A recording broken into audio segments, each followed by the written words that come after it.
لا یسبح بحمدہ ولکن لا تفقهون تسبیحهم، دنیا کی کوئی چیز نہیں جو خدا کے حمد کے ساتھ اس کی تسبیح بیان کرتی ہو، مگر تم اس تسبیح کو سمجھتے نہیں ہو۔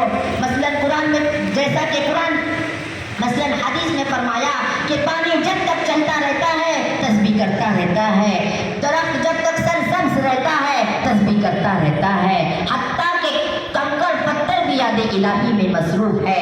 ایک دفعہ حضور صلی اللہ علیہ وسلم نے ہاتھ میں چند کنکریاں اٹھائے تو زور زور سے تسبیح کرنے لگی، ان کی تسبیح سنائی دینے لگی۔ دیکھو بھائیو، درخت، پتھر، پانی وغیرہ سب اللہ کی تسبیح کر رہے ہیں، مگر آج ہم مسلمان اس سے غافل ہیں۔ ہم کو سوچنا چاہیے، غور کرنا چاہیے اور لاپرواہی سے بچنا چاہیے۔ نماز اللہ کا عطا کیا ہوا ایک تحفہ ہے جس کی اہمیت ازہر من الشمس ہے۔ یہی وجہ ہے کہ اسلام میں تمام عبادات اور احکام زمین پر نازل ہوئی، لیکن جب نماز کا تحفہ نازل ہوا تو اللہ نے اپنے حبیب کو عرش پر بلایا اور نماز کا قیمتی تحفہ عنایت فرمایا۔ اس سے نماز کی اہمیت کا پتہ چلتا ہے۔ اس لیے حدیث شریف میں ارشاد نبی صلی اللہ علیہ وسلم ہے، الصلاۃ